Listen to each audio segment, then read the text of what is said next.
Assalamualaikum warahmatullahi wabarakatuh. Perkenalkan, nama saya Kakak Agustia Herlambang Wahyudi dengan NRP 5026241115 dari kelas A. Oke, jadi di lab ke-6 ini kita akan mempelajari tentang locating log files. Oke, kita akan masuk ke dalam Cisco. Oke, jadi di sini ada 3 bagian yang harus kita lakukan dalam hal ini. Yang pertama ada log file overview, yang kedua adalah locating log files in unknown system, dan yang ketiga adalah monitoring log files in real time. Dan untuk resource yang diperlukan adalah security workstation virtual machine. Kita akan lanjut ke langkah berikutnya. Oke, jadi di part yang pertama ini adalah log file overview. Log file adalah sebuah file yang digunakan oleh komputer untuk mencatat sebuah event atau peristiwa. Oke, kita akan lanjut ke langkah pertama. Web server log file example. Di sini ada contoh dari log file example yang ada pada web server. Oke, jadi based on the log entry above, describe what happened. Jadi ini ada seorang user dengan IP address ini yang meminta sebuah file 5.ICO, tetapi dia tidak bisa menemukan file tersebut. Karena apa? Karena memang tidak ada file tersebut. Dan juga peristiwa ini terjadi pada waktu ini. 22 Maret pada hari Rabu pukul sekian. Oke. Oke, kita akan coba mengetikkan get atau sintaks ini pada terminal kita. Oke. Get slog log stash, kemudian tutorial.log.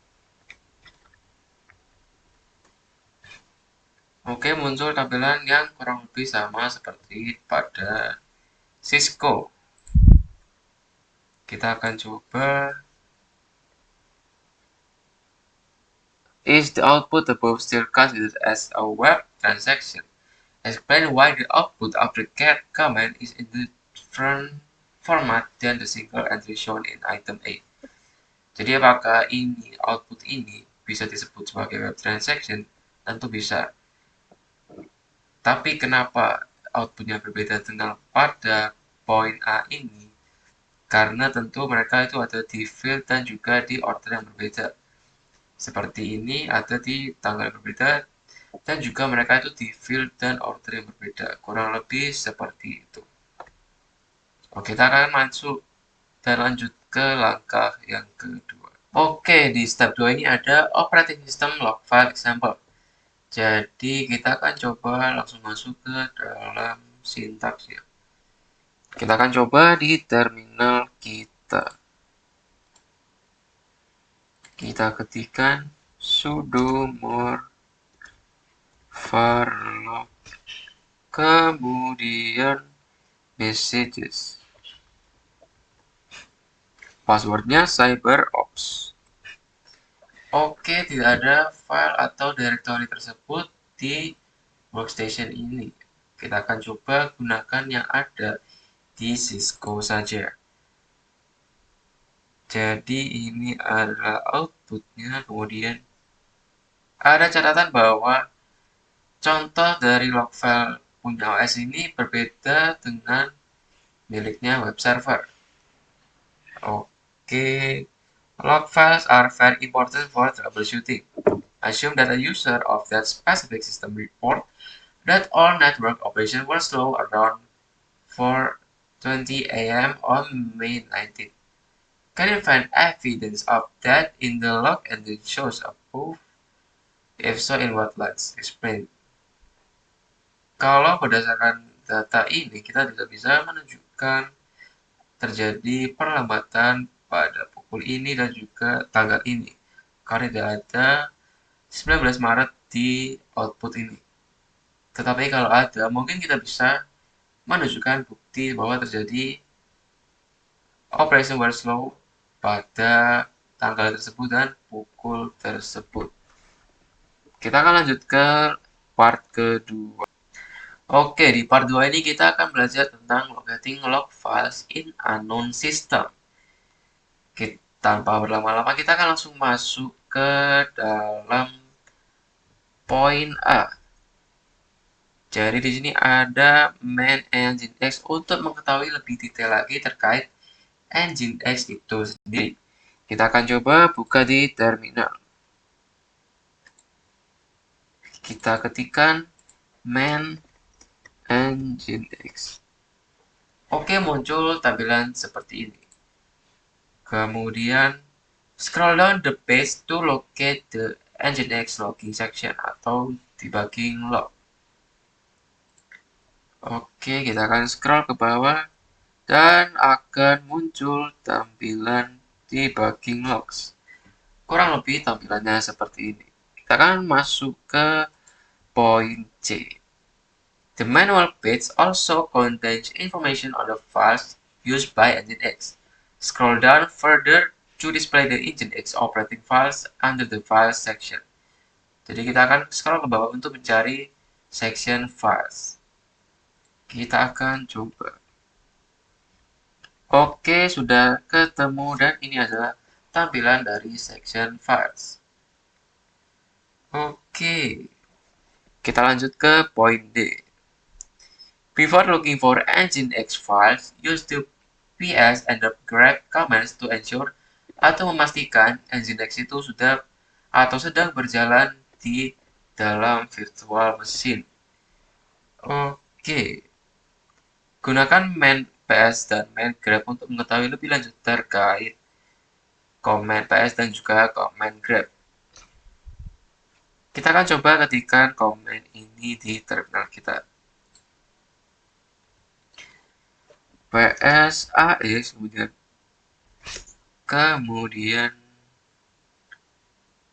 grep Nginx. Oke, muncul tampilan seperti ini.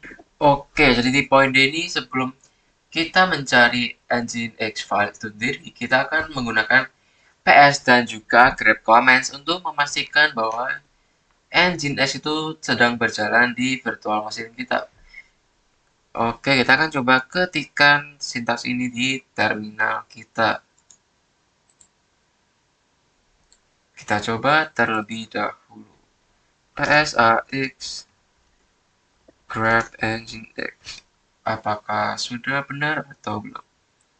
Sudah benar dan kita akan klik enter. Oke, di sini Nginx sudah berjalan. Kita akan lanjut ke langkah berikutnya. Oke, di poin E ini kita akan mencari Nginx itu sendiri. Because the log file location can be often be customized in configuration files, a logical next step is to use the ls command to look under etc directory and look for Nginx configuration file. Kita akan coba di directory kita. ls/etc/. Oke, kita cari Nginx. Oke, kita temukan di sini. Kita akan lanjut ke tahap berikutnya.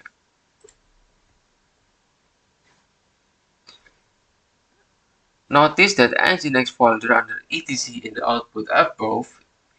Using ls again, we find a number of files, including one named nginx.conf. Kita akan coba gunakan sintaks ini. ls-l etc nginx. Kita akan lihat terlebih dahulu apakah sudah benar atau belum. Oke, di sini muncul nginx.conf. Kita akan lanjut ke langkah berikutnya. Use cat command to list the content of etc nginx.conf. You can also use more or less to view the file and nano or cite it to edit it. These tools make it easier to navigate through long text files. Oke, kita akan coba ketikkan ini di terminal kita. Cat slash etc nginx.com.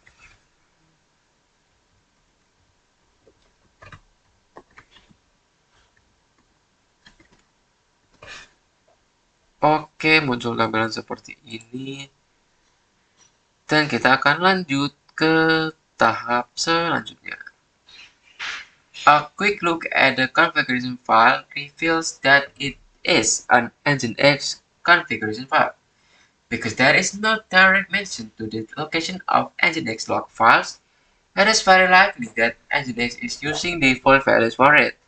Following the convention of storing log files under varlog, use the ls command to list its content. Kita akan coba untuk mengetikkan sintaks ini di terminal kita. ls-min l / var kemudian log.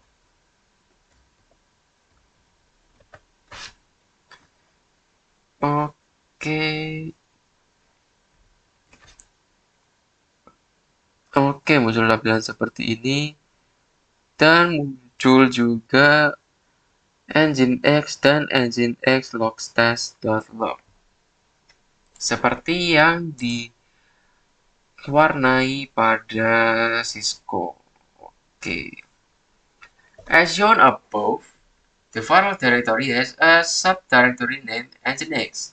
Use the ls command again to list the contents of varlog Nginx directory. Oke, kita akan ketikkan sintaks ini di terminal kita. Sudo ls-min l kemudian varlog nginx. Passwordnya adalah cyberops. Oke, muncul tampilan seperti ini. Kita lanjut ke langkah berikutnya. Oke, jadi di part ini kita akan memonitoring log files in real time. Dan juga di lab ini, di bagian ini juga, kita akan lebih fokus pada tail command. Simple dan efisien tool yang tersedia di setiap Unix-based system. Kita akan masuk ke langkah yang pertama, using the tail command. The tail command displays the end of a text file. Jadi dia akan, by default, dia akan menampilkan 10 baris terakhir dari text file tersebut.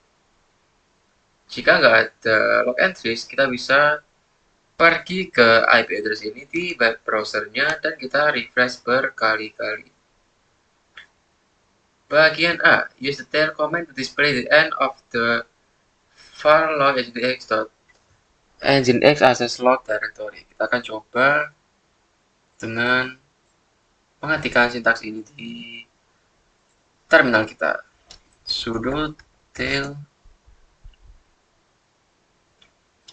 varlog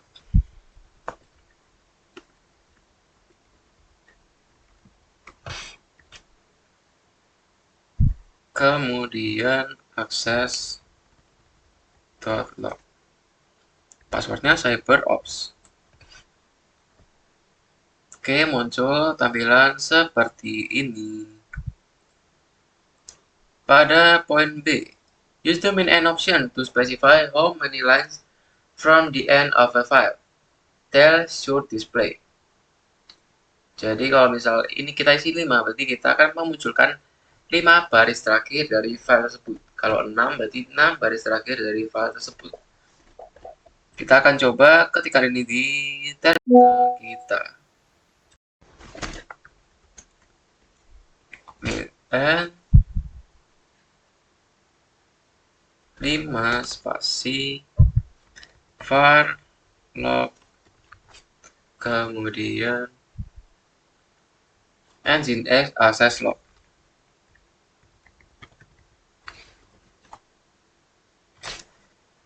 Oke, Oke, jadi muncul 5 baris terakhir dari file tersebut. 1, 2, 3, 4, 5. Kita lanjut ke poin C. You can use the tail command with the mainf option to monitor the Nginx access log in real time. Short for follow, mainf tells tail to continuously display the end of a given text file. In a terminal window, issue tail with the mainf option. Kita coba ketika di terminal kita. Sudo tail mainf var log Nginx access log.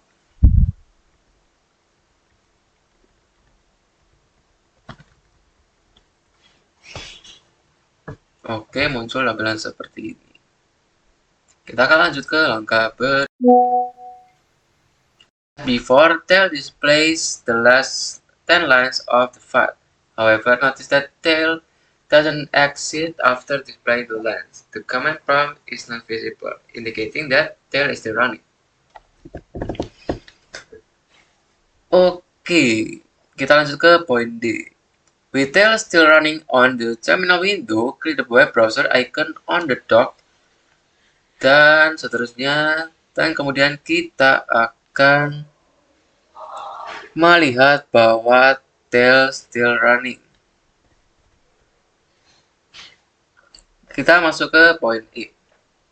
In the web browser address bar, enter 127.0.0.1 dan kemudian ketik enter.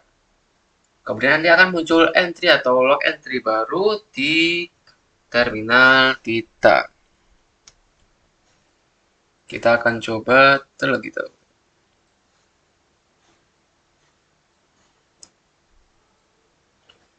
Oke, muncul. Kita klik lagi dan muncul lagi. Because the log file is being updated by Nginx, we can state with certainty that file log access.log directory is in fact the log file in use by Nginx. Enter Ctrl+C to end the tail monitoring section. Kita akan ketikkan Ctrl+C. Oke, dan tidak terjadi perubahan. Oke, kita lanjut ke step kedua. Oke, jadi di step 2 ini kita akan mempelajari tentang jurnal CTL. Jadi, system journal or simply journal is system disk evaluating service and uses append-only binary files serving as its log files. Notice that journal doesn't impede atau menghalangi the use of other logging system such as syslog and rsyslog. Kita akan langsung masuk ke dalam poin A. Kita akan coba ketikkan ini di terminal kita.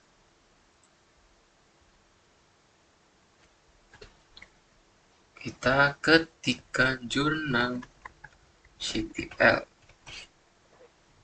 Oke, muncul tampilan seperti ini.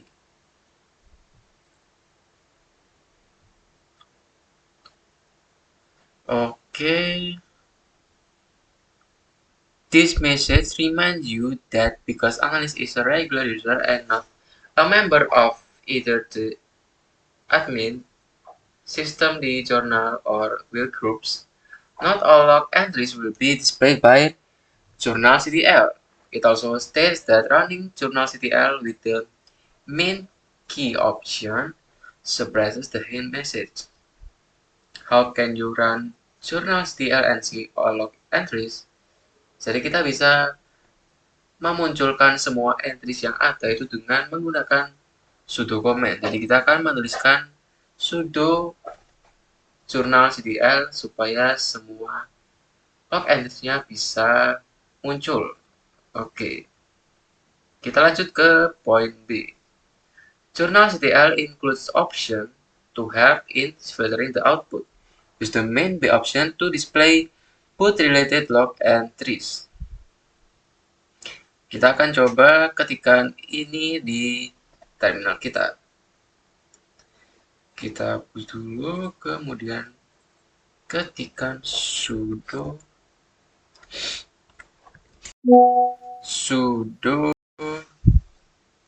journalctl min-b. Passwordnya adalah CyberOps. Oke, muncul tampilan seperti ini. Kita langsung lanjut ke poin C. To see entries related to the last boot, add the main one to the command above. To see entries related to the two last boots, add the main to option. Kita akan coba sudo journalctl min-b min-2. Kita lihat terlebih dahulu apakah sudah benar atau belum. Oke, sudah muncul tampilan seperti ini. Use the min list main boots option to list previous boots. Kita akan ketikkan lagi di terminal.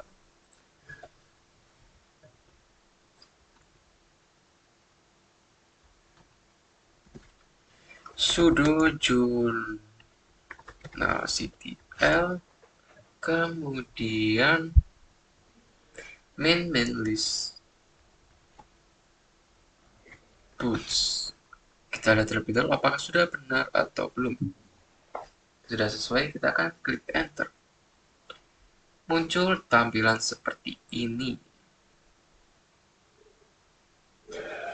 Use the min since to specify the time range of which log entries should be displayed. Comments below display log entries generated in the last 2 hours and in the last day. Kita akan coba dengan contoh 2 jam yang lalu. Kita klik dan ketikkan sudo journalctl kemudian min since 2 hours ago.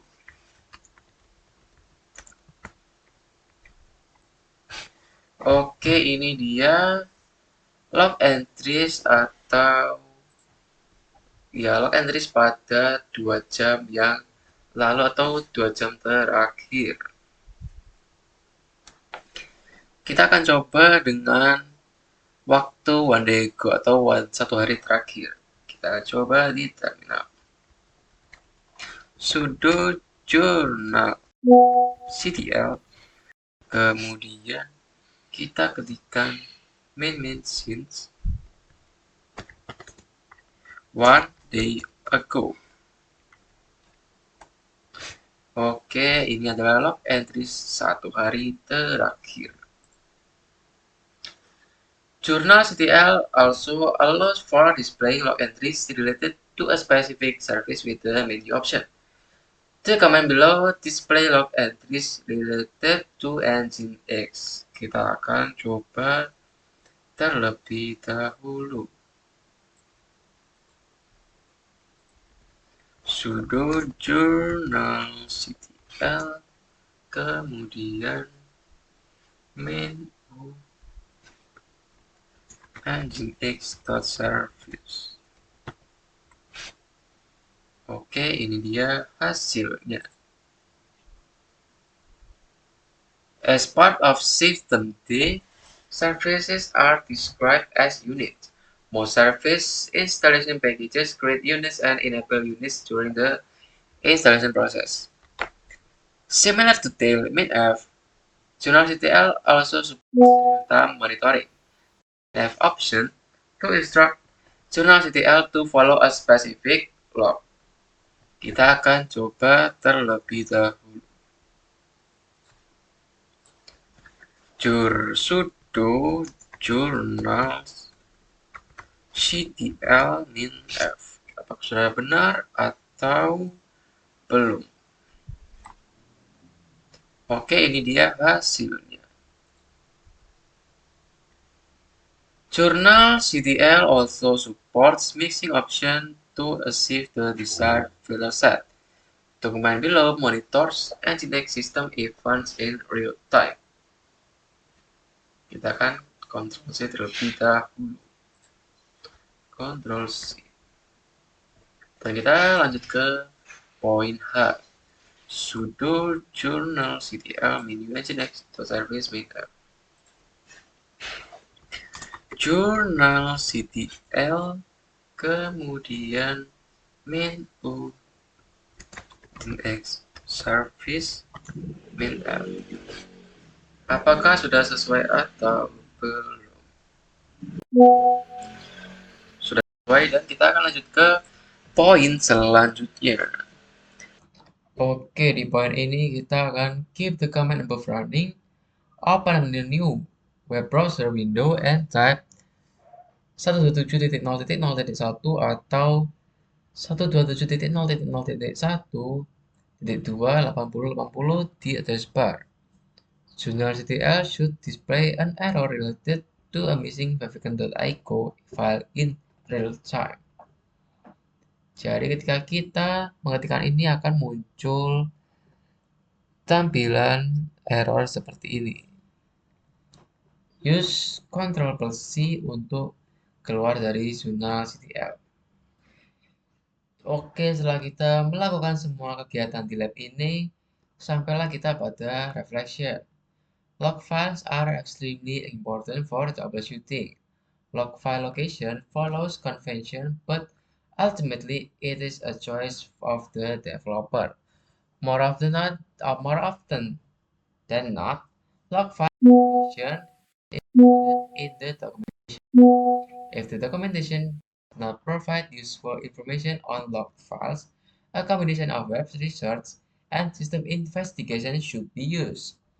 Clocks should always be synchronized to ensure atau memastikan semua sistem have the correct time. If clocks are not correctly set, it is very difficult to trace back events. It is important to understand when specific events took place. In addition to that, events from different sources are often analyzed at the same time. Sekian dari saya, terima kasih.